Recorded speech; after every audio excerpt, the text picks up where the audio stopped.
Hey everyone, so I'm making a short video today based on the testimony of Judge Luttig from last Thursday's Select Committee. Now, for the past couple days, there's been a lot of talk about this particular bit of the hearing because Judge Luttig spoke very haltingly in such a way that it was actually kind of hard to listen to, especially for someone like me. Now, this is certainly my failing. It was very difficult for me to follow what he had to say because he took such a long time to say what he wanted to say. So I decided, I took a look at some of the testimony that he'd done, and somebody had sent us a tweet that led to a Reddit thread that I sort of started looking through, and someone had cut out all his pauses. And suddenly I could understand what he had to say. And so I decided, they did it for one piece of what he had said, but I just decided, you know what? I'm just going to cut all his pauses out for his entire testimony. So what you're going to see here in a second, it's going to play, is you're going to hear the question that's asked to Judge Luttig. Then you're going to see I cut out all those pauses in the video, and so you'll just hear what he had to say afterwards, relatively quickly. Clearly he's speaking at his own pace, but all those pauses, those long, lengthy pauses, those are all taken out. So you get a chance to see that. For the past couple days, a lot of people have had a lot of speculation about why he spoke that way. I've heard some people say that he's ill or he had a stroke. I haven't been able to find anything at all that validates that. If you find something and you have a link to an actual source, put it in the comments below so I can take a look at it. I'm very interested to find something like that. I haven't seen anything like that. I also found another interview that I'm going to link in the notes here in the description. This is to a Frontline interview that happened, I want to say like a month ago. It was like May 20th of this year.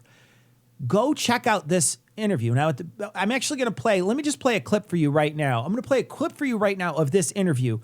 I don't think he talks the same way. I think he still speaks, somewhat haltingly. He doesn't speak very quickly, but he definitely speaks quicker than he did the day he was on in giving testimony to the committee. So I'm going to play that clip for you right now. Much later. Well, no, actually, now that I think of it, during the primaries, the moderator asked of the candidates in one primary debate whether they would accept the results of an election. And I don't remember how many, if any, more than Donald Trump said that they would not necessarily accept the results of the election.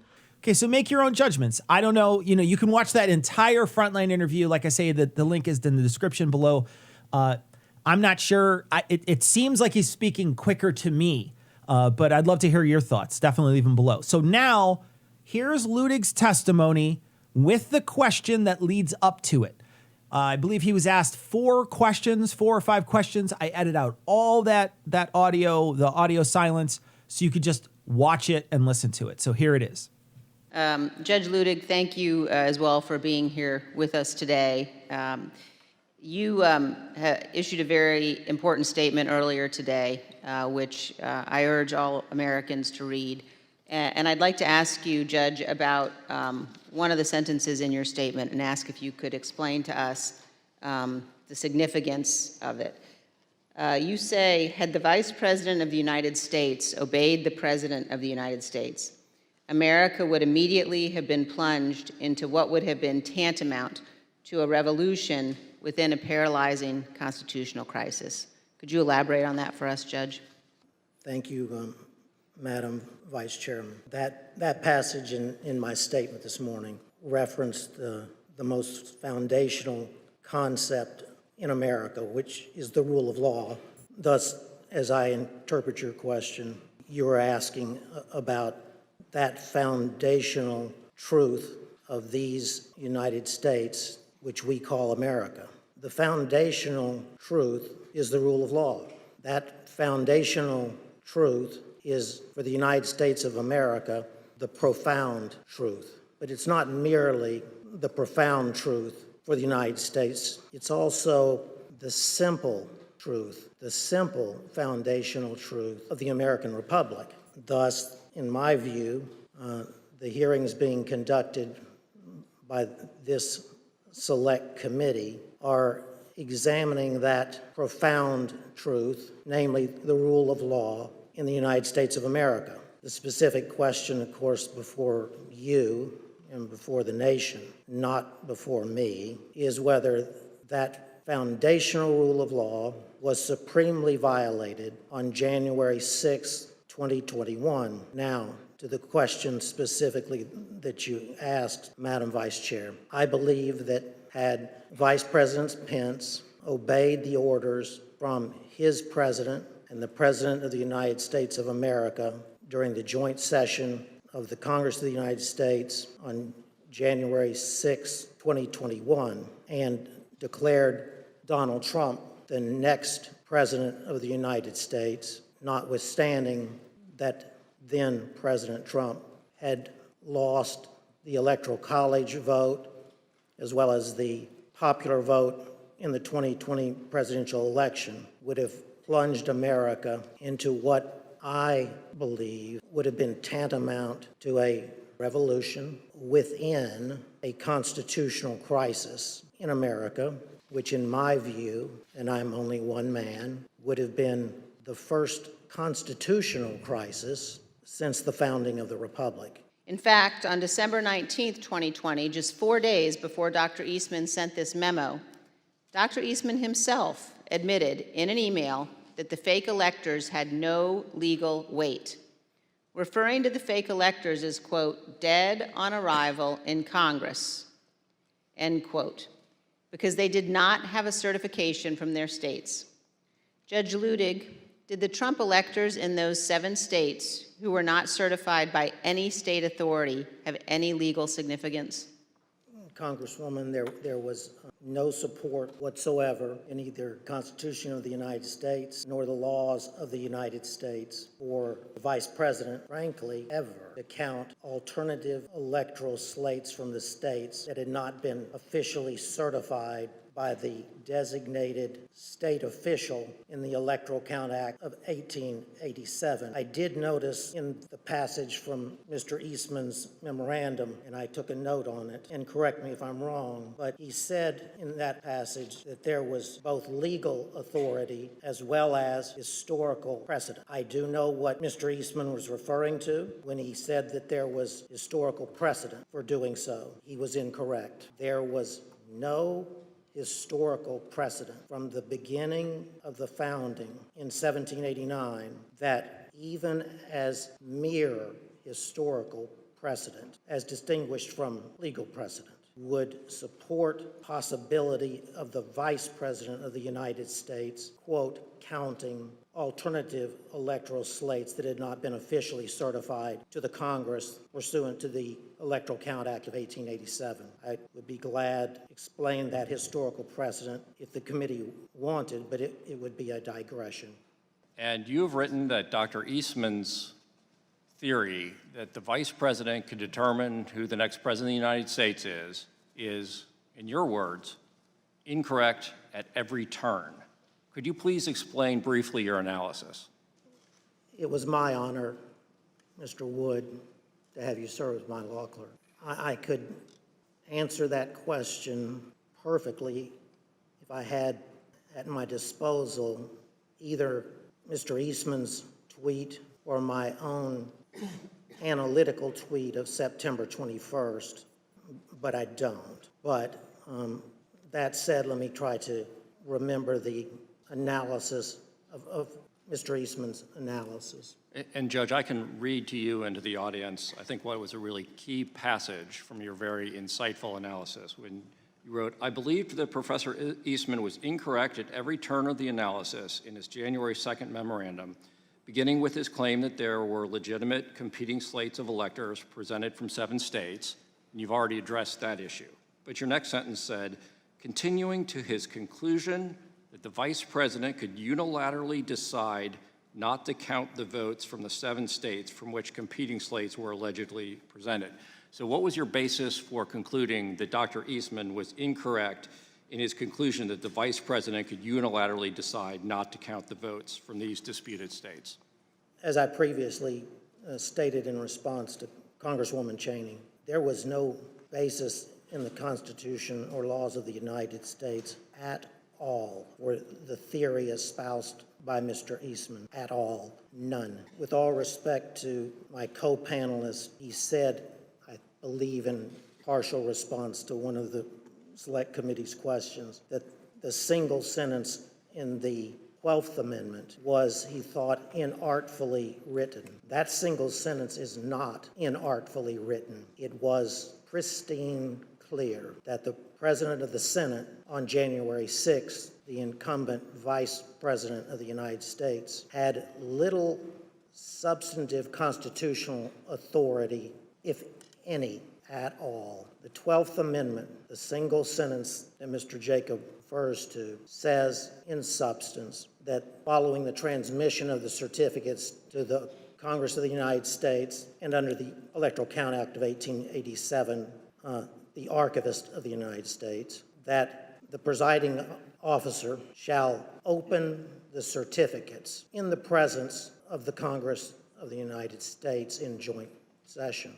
It then says unmistakably, not even that the Vice President himself shall count the electoral votes. It clearly says merely that the electoral count votes shall then be counted. It was the Electoral Count Act of 1887 that filled in, if you will, the simple words of the 12th Amendment in order to construct for the country a process for the counting of the sacred process for the counting of the electoral votes from the states that neither our original Constitution nor even the 12th Amendment had done.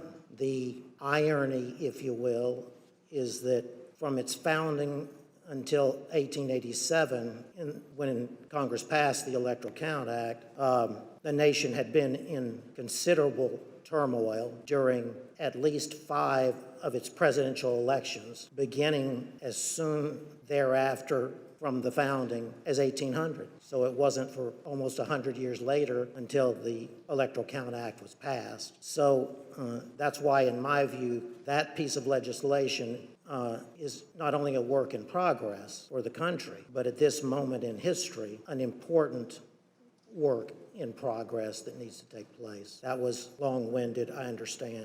Judge Luttig, at the risk of oversimplifying for the non-lawyers who are watching, is it fair to say that the 12th Amendment basically says 2 things happen? The Vice President opens the certificates and the electoral votes are counted. Is it that straightforward? I would not want that to be my testimony before the Congress of the United States. The language of the 12th Amendment is that simple. In our investigation, the Select Committee has obtained evidence suggesting that Dr. Eastman never really believed his own theory. Let me explain. On the screen, you can see a draft letter to the President from October 2020. In this letter, an idea was proposed that the Vice President could determine which electors to count at the joint session of Congress. But the person writing in blue eviscerates that argument. The person who wrote the comments in blue wrote, quote, "The 12th Amendment only says that the President of the Senate opens the ballots in the joint session and then, in the passive voice, that the votes shall then be counted." The comments in blue further state, "Nowhere does it suggest that the President of the Senate gets to make the determination on his own." Judge Luttig, does it surprise you that the author of those comments in blue was in fact John Eastman? Yes, it does, Congressman. But let me, watching this unfold, let me try to unpack what was at the root of what I have called the blueprint to overturn the 2020 election. And it is this, and I had foreshadowed this answer in my earlier testimony to Congresswoman Cheney. Mr. Eastman, from the beginning, said to the President that there was both legal as well as historical precedent for the Vice President to overturn the election. And what we've heard today, I believe, is what happened within the White House and elsewhere as all the players, led by Mr. Eastman, got wrapped around the axle by the historical evidence claim by Mr. Eastman. Let me explain very simply. This is what I said would require a digression that I would be glad to undertake if you wished. In short, if I had been advising the Vice President of the United States on January 6th, and even if then Vice President Jefferson and even then Vice President John Adams and even then Vice President Richard Nixon had done exactly what the President of the United States wanted his Vice President to do, I would have laid my body across the road before I would have let the Vice President overturn the 2020 election on the basis of that historical precedent. But what this body needs to know, and now America needs to know, is that that was the centerpiece of the plan to overturn the 2020 election. It was the historical precedent in the years and with the vice presidents that I named, as Congressman Raskin understands well. And the effort by Mr. Eastman and others was to drive that historical precedent up to and under that single sentence, single pristine sentence in the 12th Amendment to the United States Constitution, taking advantage of, if you will, what many have said is the inartful wording of that sentence in the 12th Amendment. Scholars before 2020 would have used that historical precedent to argue not that Vice President Pence could overturn the 2020 election by accepting non-certified state electoral votes, but they would have made arguments as to some substantive, not merely procedural, authority possessed by the Vice President of the United States on the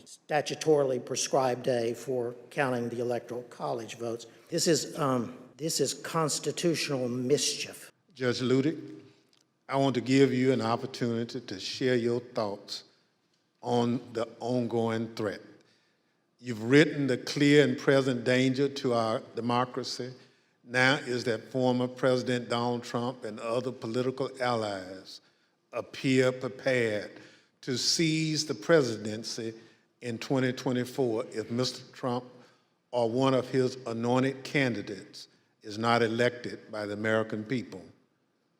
What do you mean by this? Mr. Chairman, I'm honored beyond words by your words. I was honored on January 6, 2021, then also honored beyond words to have been able to come to the aid of Vice President Mike Pence. I prayed that day, just like the Vice President prayed that day. I believe we may have prayed the same prayer to the same God. I prayed that same prayer with my wife this morning before I came into these hearings. I have written, as you said, Chairman Thompson, that today, almost 2 years after that fateful day in January 2021, that still Donald Trump and his allies and supporters are a clear and present danger to American democracy. That's not because of what happened on January 6th. It's because to this very day, the former president, his allies and supporters pledge that in the presidential election of 2024, if the former president or his anointed successor as the Republican Party presidential candidate were to lose that election, that they would attempt to overturn that 2024 election in the same way that they attempted to overturn the 2020 election, but succeed in 2024 where they failed in 2020. I don't speak those words lightly. I would have never spoken those words ever in my life, except that that's what the former president and his allies are telling us, as I said in that New York Times op-ed, wherein I was speaking about the Electoral Count Act of 1887, the former president and his allies are executing that blueprint 2024 in open and plain view of the American public. I repeat, I would have never uttered one single one of those words unless the former president and his allies were candidly and proudly speaking those exact words to America. Chairman, thank you for the opportunity to appear here today for these proceedings. Okay, so now you've heard what he has to say. Do with that what you will. I think that this actually is helpful to see sort of what he was trying to get at. When we watched the stream the other night, it was very difficult for me to understand what he meant, but once I watched it now, it certainly makes a lot more sense to me. So hopefully this helped you out. Thanks so much. Remember, like, subscribe, all that comment stuff. Join us every Thursday night. We do a live stream. And join us every Monday when we release our podcast in video form. Thanks for hanging out.